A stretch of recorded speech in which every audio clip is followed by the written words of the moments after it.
A Little Princess, Chapter 13, one of the populace. The winter was a wretched one.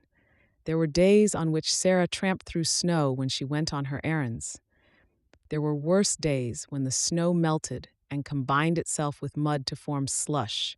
There were others when the fog was so thick that the lamps in the street were lighted all day, and London looked as it had looked the afternoon, several years ago, when the cab had driven through the thoroughfares, with Sarah tucked up on its seat, leaning against her father's shoulder.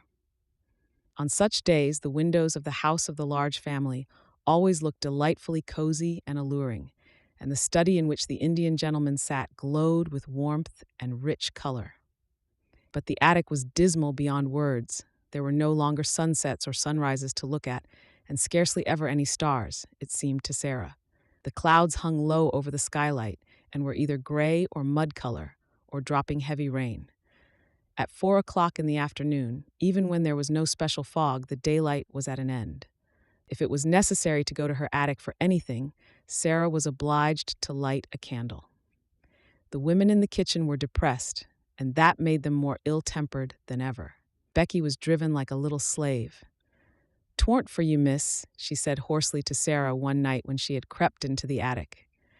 "'Twarn't for you, and the Bastille, and bein' the prisoner in the next cell, I should die. That there does seem real now, doesn't it? The missus is more like the head jailer every day she lives. I can just see them big keys you say she carries. The cook, she's like one of the under-jailers. Tell me some more, please, miss. Tell me about the subterranean passage we've dug under the walls." "I'll tell you something warmer," shivered Sarah. "Get your coverlet and wrap it round you, and I'll get mine, and we will huddle close together on the bed, and I'll tell you about the tropical forest where the Indian gentleman's monkey used to live. When I see him sitting on the table near the window and looking out into the street with that mournful expression, I always feel sure he is thinking about the tropical forest where he used to swing by his tail from coconut trees. I wonder who caught him, and if he left a family behind who had depended on him for coconuts." "That is warmer, miss," said Becky gratefully, "but some ways even the Bastille is sort of heatin' when you gets to tellin' about it." "That is because it makes you think of something else," said Sarah, wrapping the coverlet round her until only her small dark face was to be seen looking out of it. "I've noticed this. What you have to do with your mind when your body is miserable is to make it think of something else." "Can you do it, miss?" faltered Becky, regarding her with admiring eyes. Sarah knitted her brows a moment. "Sometimes I can and sometimes I can't," she said stoutly. "But when I can, I'm all right, and what I believe is that we always could, if we practiced enough. I've been practicing a good deal lately, and it's beginning to be easier than it used to be. When things are horrible, just horrible, I think as hard as ever I can of being a princess. I say to myself, I am a princess, and I am a fairy one, and because I am a fairy, nothing can hurt me or make me uncomfortable. You don't know how it makes you forget," with a laugh. She had many opportunities of making her mind think of something else, and many opportunities of proving to herself whether or not she was a princess. But one of the strongest tests she was ever put to came on a certain dreadful day, which, she often thought afterward, would never quite fade out of her memory, even in the years to come. For several days it had rained continuously. The streets were chilly and sloppy and full of dreary, cold mist. There was mud everywhere, sticky London mud, and over everything the pall of drizzle and fog. Of course, there were several long and tiresome errands to be done. There always were on days like this. And Sarah was sent out again and again until her shabby clothes were damp through. The absurd old feathers on her forlorn hat were more draggled and absurd than ever, and her downtrodden shoes were so wet that they could not hold any more water. Added to this, she had been deprived of her dinner because Miss Minchin had chosen to punish her. She was so cold and hungry and tired that her face began to have a pinched look, and now and then some kind-hearted person passing her in the street glanced at her with sudden sympathy. But she did not know that. She hurried on, trying to make her mind think of something else. It was really very necessary. Her way of doing it was to pretend and suppose with all the strength that was left in her. But really, this time it was harder than she had ever found it. And once or twice she thought it almost made her more cold and hungry instead of less so. But she persevered obstinately, and as the muddy water squelched through her broken shoes and the wind seemed trying to drag her thin jacket from her, she talked to herself as she walked, though she did not speak aloud or even move her lips. Suppose I had dry clothes on, she thought. Suppose I had good shoes and a long, thick coat and merino stockings and a whole umbrella. And suppose, just when I was near a baker's where they sold hot buns, I should find sixpence, which belonged to nobody. Suppose if I did, I should go into the shop and buy 6 of the hottest buns and eat them all without stopping. Some very odd things happen in this world sometimes. It certainly was an odd thing that happened to Sarah. She had to cross the street just when she was saying this to herself. The mud was dreadful. She almost had to wade. She picked her way as carefully as she could, but she could not save herself much. Only, in picking her way, she had to look down at her feet and the mud. And in looking down, just as she reached the pavement, she saw something shining in the gutter. It was actually a piece of silver, a tiny piece trodden upon by many feet, but still with spirit enough left to shine a little. Not quite a sixpence, but the next thing to it, a 4-penny piece. In 1 second, it was in her cold little red and blue hand. "Oh," she gasped, "it is true, it is true." And then, if you will believe me, she looked straight at the shop directly facing her. And it was a baker's shop, and a cheerful, stout, motherly woman with rosy cheeks was putting into the window a tray of delicious, newly baked hot buns, fresh from the oven, large, plump, shiny buns with currants in them. It almost made Sarah feel faint for a few seconds. The shock and the sight of the buns and the delightful odors of warm bread floating up through the baker's cellar window. She knew she need not hesitate to use the little piece of money. It had evidently been lying in the mud for some time, and its owner was completely lost in the stream of passing people who crowded and jostled each other all day long. "But I'll go and ask the baker woman if she has lost anything," she said to herself, rather faintly. So she crossed the pavement and put her wet foot on the step. As she did so, she saw something that made her stop. It was a little figure more forlorn even than herself, a little figure which was not much more than a bundle of rags, from which small, bare, red, muddy feet peeped out, only because the rags with which their owner was trying to cover them were not long enough. Above the rags appeared a shock head of tangled hair and a dirty face with big, hollow, hungry eyes. Sarah knew they were hungry eyes the moment she saw them, and she felt a sudden sympathy. "This," she said to herself with a little sigh, "is one of the populace, and she is hungrier than I am." The child, this one of the populace, stared up at Sarah and shuffled herself aside a little so as to give her room to pass. She was used to being made to give room to everybody. She knew that if a policeman chanced to see her, he would tell her to move on. Sarah clutched her little 4-penny piece and hesitated for a few seconds. Then she spoke to her. "Are you hungry?" she asked. The child shuffled herself and her rags a little more. "Ain't I jist?" she said in a hoarse voice. "Jist, ain't I?"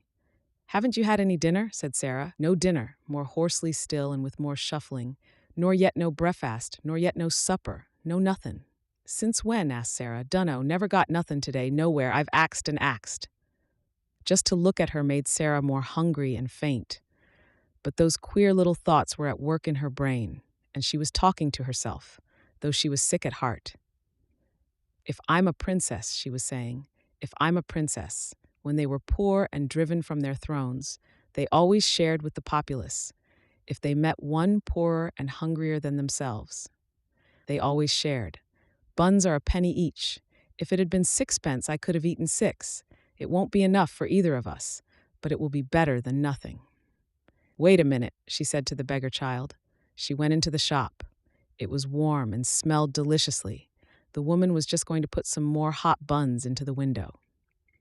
"If you please," said Sarah, "have you lost 4 pence, a silver 4 pence?" And she held the forlorn little piece of money out to her. The woman looked at it and then at her intense little face and draggled, once fine clothes. "Bless us, no," she answered. "Did you find it?" "Yes," said Sarah, "in the gutter." "Keep it then," said the woman. "It may have been there for a week, and goodness knows who lost it. You could never find out." "I know that," said Sarah, "but I thought I would ask you." "Not many would," said the woman, looking puzzled and interested and good-natured all at once. "Do you want to buy something?" she added as she saw Sarah glance at the buns. "4 buns, if you please," said Sarah, "those at a penny each." The woman went to the window and put some in a paper bag. Sarah noticed that she put in 6. "I said 4, if you please," she explained. "I have only 4 pence." "I'll throw in 2 for make weight," said the woman with her good-natured look. "I dare say you can eat them sometime. Aren't you hungry?" A mist rose before Sarah's eyes. "Yes," she answered. "I am very hungry, and I am much obliged to you for your kindness," and she was going to add, "There is a child outside who is hungrier than I am." But just at that moment, 2 or 3 customers came in at once, and each one seemed in a hurry, so she could only thank the woman again and go out. The beggar girl was still huddled up in the corner of the step. She looked frightful in her wet and dirty rags. She was staring straight before her with a stupid look of suffering, and Sarah saw her suddenly draw the back of her roughened black hand across her eyes to rub away the tears which seemed to have surprised her by forcing their way from under her lids. She was muttering to herself. Sarah opened the paper bag and took out one of the hot buns, which had already warmed her own cold hands a little.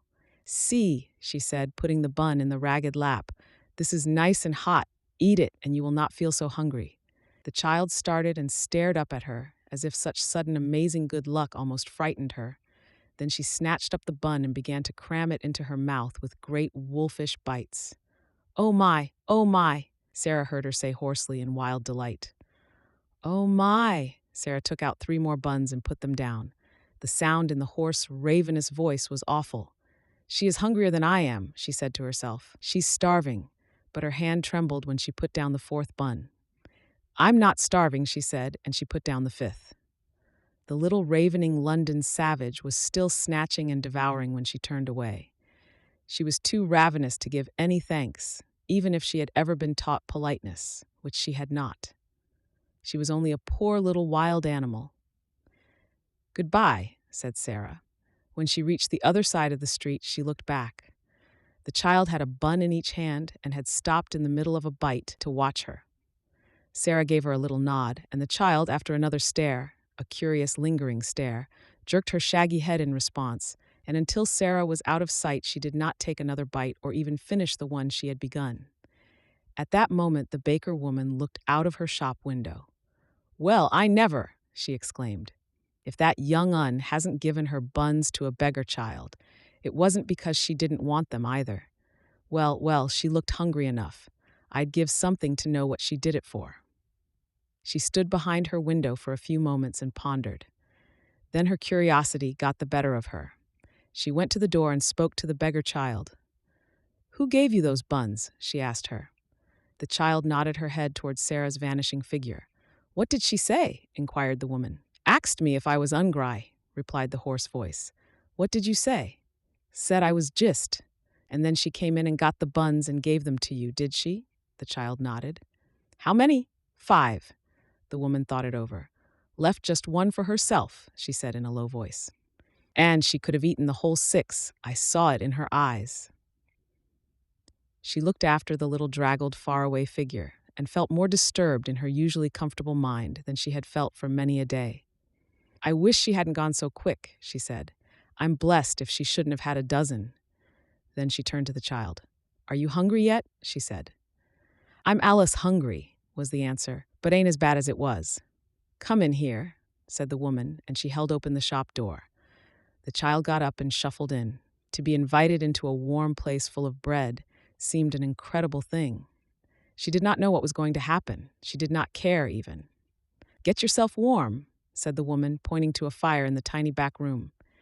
"And look here, when you are hard up for a bit of bread, you can come in here and ask for it. I'm blessed if I won't give it to you for that young one's sake."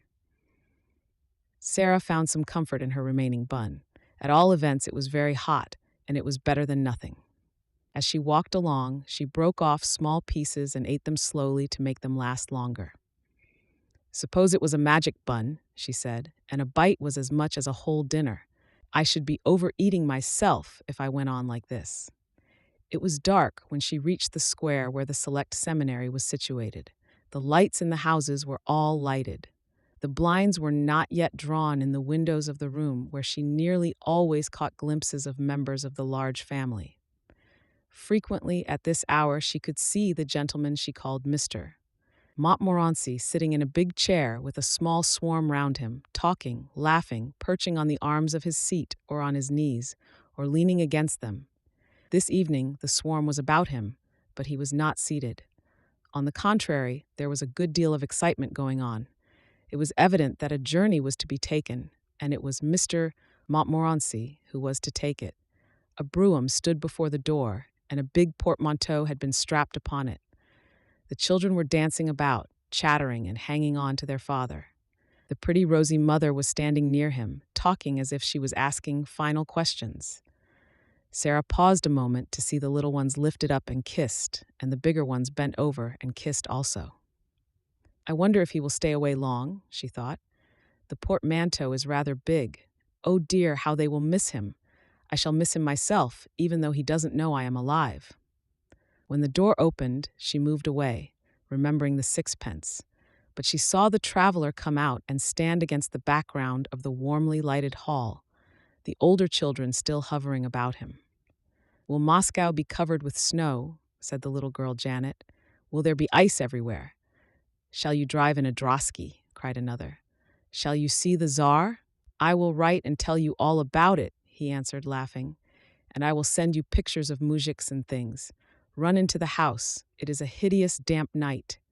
I would rather stay with you than go to Moscow. Good night. Good night, duckies. God bless you. And he ran down the steps and jumped into the brougham. If you find the little girl, give her our love, shouted Guy Clarence, jumping up and down on the doormat. Then they went in and shut the door. Did you see? Said Janet to Nora as they went back to the room. The little girl who is not a beggar was passing. She looked all cold and wet, and I saw her turn her head over her shoulder and look at us. Mama says her clothes always look as if they had been given her by someone who was quite rich, someone who only let her have them because they were too shabby to wear. The people at the school always send her out on errands on the horridest days and nights there are. Sarah crossed the square to Miss Minchin's area steps, feeling faint and shaky. I wonder who the little girl is, she thought, the little girl he is going to look for. And she went down the area steps, lugging her basket and finding it very heavy indeed. As the father of the large family drove quickly on his way to the station to take the train, which was to carry him to Moscow, where he was to make his best efforts to search for the lost little daughter of Captain Crewe.